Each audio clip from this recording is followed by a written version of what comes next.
अस्सलाम वालेकुम दोस्तों, टेक्निकल डीप थिंकिंग में आप लोगों का खुशामदीद। दोस्तों आज हमारे पास एक HTC का मोटा मशीन है दोस्तों, जिसमें मसला ये है कि दोस्तों इसमें हाई वोल्टेज लगने की वजह से इसका जो IC है ये आप देख सकते हैं ये डैमेज हो गया है। तो इस तरह का IC हमें मार्केट में दोबारा से नहीं मिलते, तो हमने सोचा इसी मोटा मशीन को दोबारा से हम किस तरह से चालू कर सकें। इसका पावर का बटन देख सकते हैं, ये ऑन ऑफ भी नहीं हो रहा और इसके अंदर जो सेल है इसमें चार्ज भी मौजूद है। तो दोस्तों आज हम आप लोगों को सिखाएंगे किस तरह से हम इसको दोबारा से रिपेयर करें। दोस्तों हमारे पास ये एक डायोड है जो कि 2 एम्पियर का है, 4.2 वोल्ट आउटपुट में हमें देता है।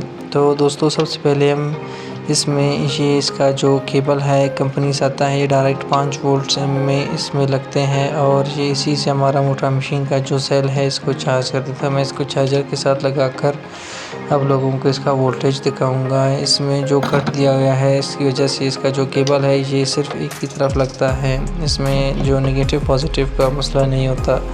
तो सबसे पहले हम इसका वोल्टेज चेक करेंगे, हमें आउटपुट में कितने वोल्टेज मिल रहे केबल में। तो आप देख सकते हैं 5 वोल्ट हमें यहाँ पर मिल रहे हैं। तो हम यहाँ पर भी चेक करेंगे, हमें 5 वोल्ट मिल रहे हैं और ये हमारा मोटा मशीन है, इसमें कोई इंडिकेट शो नहीं हो रहा जिससे ये मालूम हो सके कि ये चार्ज हो रहा है। तो ये इसका लाइन है, ये ट्रांजिस्टर के यहाँ पर कुछ ट्रांजिस्टर और जेनर डायोड लगा हुआ है, ये इन्हीं से होकर ये IC में लगता है। तो यहाँ पर भी हमें 5 वोल्ट मिल रहे हैं पॉजिटिव और नेगेटिव के। तो हमने क्या करना है, इसका जो नेगेटिव वाला वायर है इसको निकाल कर यहाँ पर ये जो सेल है इसके नेगेटिव के साथ ही हमने सोल्डर करना है, जो कि नेगेटिव वाला मसला है वो यहाँ पर ख़त्म हो जाए। ठीक है, हमने जितने भी काम करने हैं पॉजिटिव में करने हैं। तो ये सेल है, इसमें चार्ज 3.41 अभी चार्ज है। हमने इसका जो जितने चार्ज मौजूद है हमने इनको नोट करना है, 3.41 में थे। तो हमने नेगेटिव का जो वायर है इसको निकाल कर डायरेक्ट जो सेल के नेगेटिव है उसके साथ हमने जो कि यहाँ पर टांका कर दिया है। अब रह गया हमारा पॉजिटिव। तो पॉजिटिव को हमने किस तरह मालूम करना है दोस्तों, तो इसके लिए हमें यहाँ पर 2 LED लगे हुए हैं, इनको सबसे पहले चेक करना है कि इनमें जो ये काम कर रहे कि नहीं। तो ये मैं मीटर को डायोड रेंज पर सेट करके इसको चेक करूँगा। ये पहला LED है, ये ठीक है दोस्तों, और इसके जो साथ दूसरा LED है इसको चेक करेंगे, ये LED ख़राब है दोस्तों।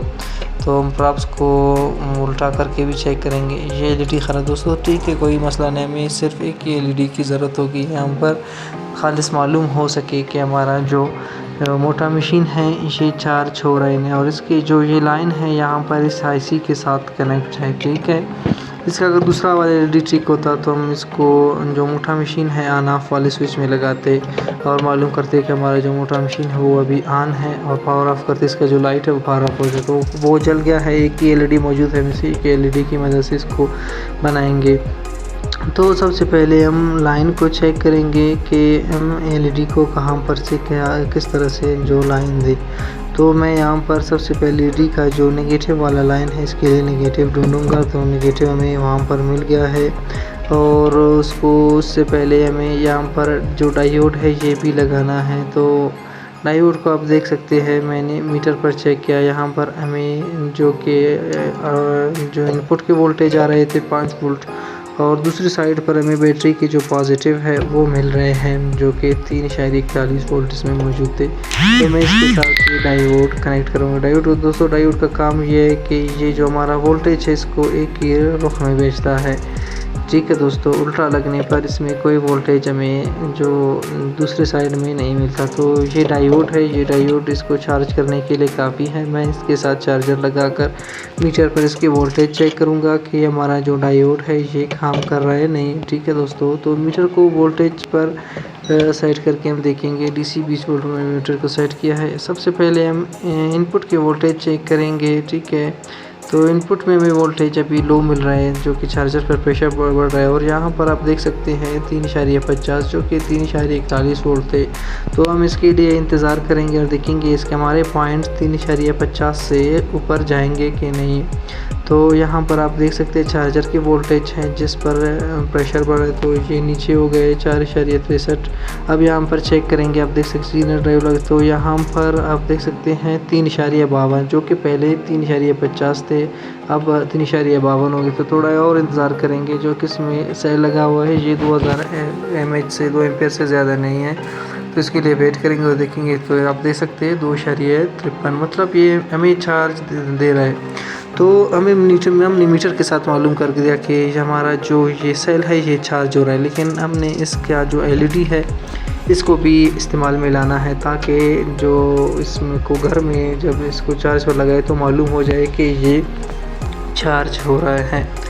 तो सबसे पहले एलईडी के मैं दोबारा से यहाँ पर नेगेटिव पॉजिटिव चेक करूँगा। तो ये साइड वाला हमारा नेगेटिव हो गया और दूसरी साइड वाला हमारा पॉजिटिव। तो नेगेटिव के लिए आप देख सकते हैं यहाँ पर लाइन जा रहा है। मैं इसको आप लोगों के लिए स्केच करके आप लोगों को दिखाऊँ, क्योंकि ये वाला लाइन है जो कि यहाँ पर से इस नेगेटिव के साथ लगा रहा है। तो आप देख सकते हैं इस पर थोड़ा दिमाग भी लगाना होता है, क्योंकि ये चीज़ हमें तो मालूम नहीं कि हमने इसको किस तरह से रिपेयर करना है। हमने बस खोल दिया, अपने दिमाग लगाकर इसको दोबारा से इस्तेमाल लाना है। दोस्तों ये कोई आसान काम नहीं, ठीक है। तो मैं चार्जर के साथ लगाकर इसको वहाँ पर जो आईसी लगा हुआ है वहाँ पर चेक करूँ कि हमें वहाँ पर कोई नेगेटिव का साइड पॉइंट मिल रहा है कि नहीं। तो यहाँ पर हमें नेगेटिव मिल रहा है, आप देख सकते हैं इस आईसी के पास, और ये हमारा जो डायरेक्ट नेगेटिव है। तो दोस्तों हमने करना क्या है कि हमारा जो एलईडी वाला जो नेगेटिव का पॉइंट है उसने हमने डायरेक्ट इस नेगेटिव के साथ ही सोल्डर कर देना है, और जो पॉजिटिव रह जाएगा उसके साथ हमने एक रजिस्टर जो कि चार्जिंग साइड है उसके साथ जो कि इनपुट है उनमें एक रजिस्टर लगाना है। अगर हम रजिस्टर नहीं लगाएंगे, एलईडी को डायरेक्ट लगाएंगे, तो जो हमारा एलईडी है ये फ्यूज़ हो जाएगा, ये ख़राब हो जाएगा। तो मैंने इसका लाइन चेक कर दिया। मैं अब इस लाइन को इस ग्राउंड के साथ यहाँ पर कनेक्ट करूँगा, जो कि एलईडी के लाइट के लिए है। तो मैं यहाँ पर इसको जो सोल्डर करके आप लोगों को दिखाऊँ किस तरह से सोल्डर करना है। तो ये वाला पॉइंट आप देख सकते हैं ये एलईडी में लगा हुआ है, तो हमने इसको डायरेक्ट ही ग्राउंड करना है। आप देख सकते हैं साइड में इसका ग्राउंड के साथ जो डायरेक्ट ही कनेक्ट था, हमने मीटर में चेक किया था। तो इसको इसके साथ हमने यहाँ पर जो कि सोल्डर कर दिया। आप देख सकते हैं हमारा जो ग्राउंड है वो मुकम्मल हो गया है, और इसका ये बचा रह गया, तो इसको हम यहाँ पर छोड़ देंगे, शायद इससे हमें बाद में कोई काम मिल जाए। तो हमने दोबारा से इसमें चार्जर लगाकर वहाँ पर जो रजिस्टर लगी हुई आप देख सकते हैं ये लाइन है पॉजिटिव का, तो हमने यहाँ पर रजिस्टर भी चेक करना है, वोल्टेज भी चेक करना है, जिस तरह कितने वोल्टेज हैं उसी हिसाब से यहाँ पर रजिस्टर लगा। तो वोल्टेज हमें मालूम है हमारे पास 5 वोल्ट है, तो मैं यहाँ पर दूसरी मीटर को ला रहा हूँ, ये 200 के पर सेट है जो कि रजिस्टर मोड पर है। तो मैं यहाँ पर रजिस्टर को चेक करूँ, ये रजिस्टर का वैल्यू बहुत ही ज़्यादा है, इससे हमारा एलईडी ग्लो नहीं होगा।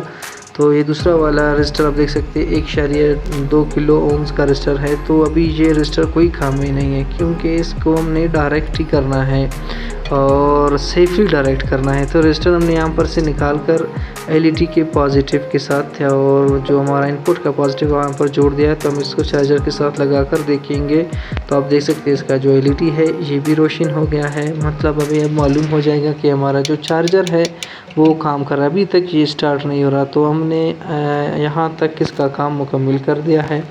अब रह गया बात दोस्तों इसका जो मोटर का, तो यहाँ पर आप देख सकते हैं सेल का डायरेक्ट पॉजिटिव और नेगेटिव है, इसके साथ एक स्विच लगा हुआ है। ये पॉजिटिव तो डायरेक्ट ही सेल के साथ कनेक्ट है मोटर का, और ये स्विच नेगेटिव से काम कर रहा है। तो हमने कुछ यहाँ पर इस तरह करना है जो कि स्विच के लिए कहीं पर से भी नेगेटिव ढूंढेंगे। तो मैंने इसको देख कर ख़ुद ही अंदाज़ा लगाया कि ये कहाँ किस तरह से काम करता है। इसके लिए मैंने कोई मीटर इस्तेमाल भी नहीं किया, ठीक है दोस्तों, ये मेरा ज़ाती तजुर्बा है। अगर आप भी काम करते रहेंगे तो आप भी यहाँ पर से ख़ुद ही अंदाज़ा लगे किस तरह से काम करते हैं। ये अभी तक काम करना है, तो अब हमने इसको एक ट्वीज़र की तरह ट्वीज़र चेक करेंगे। तो आप देख सकते हैं ये ऑन हो गया, और पावर ऑन बटन को भी हम इस्तेमाल करेंगे, ये पावर ऑफ भी हो रहा है। तो इससे हमें मालूम हो गया कि हमने स्विच के लिए कोई नेगेटिव ही देखना है, क्योंकि पॉजिटिव का जो मोटर का जो प्लस था वो तो डायरेक्टली सेल के प्लस के साथ कनेक्ट है, रह गया था जो नेगेटिव। तो नेगेटिव के लिए हमने जो यहाँ पर ये रह गया था, तो हमने इसको साइड करके जो मोटर का नेगेटिव है वहाँ पर ही हम यहाँ पर इसको कनेक्ट करेंगे। तो हमारे जो मोटर का जो दूसरा साइड है उसको डायरेक्ट ही नेगेटिव मिल जाएगा, लेकिन डायरेक्ट ये नहीं है दोस्तों, इसके साथ ही स्विच कनेक्ट है। तो स्विच की साइड में हमें नेगेटिव मिल गए। अब हम दोबारा से अपना जो वायर है यहाँ पर कनेक्ट करेंगे, तो ये दोनों ग्राउंड को आपस में शॉर्ट कर देगा। इसी वजह से हमारा मोटर है वो स्विच की मदद से ऑन ऑफ होता चला जाएगा। तो आप देख सकते हैं ये बिल्कुल सही काम कर रहा है। ठीक है दोस्तों, तो हमने इसमें इस तरह का वायरिंग किया। इस वाला तो मैंने इसको फिट करके आप लोगों को दिखाया, ये काम भी कर रहा है, आप देख सकते हैं। और इसको मैं चार्जर के साथ लगाकर भी आप लोगों को दिखाऊंगा। तो आप लोगों से गुजारिश है, चैनल को सब्सक्राइब कीजिए, लाइक शेयर लाजमी कीजिए। मैं आप लोगों के लिए इस तरह का वीडियो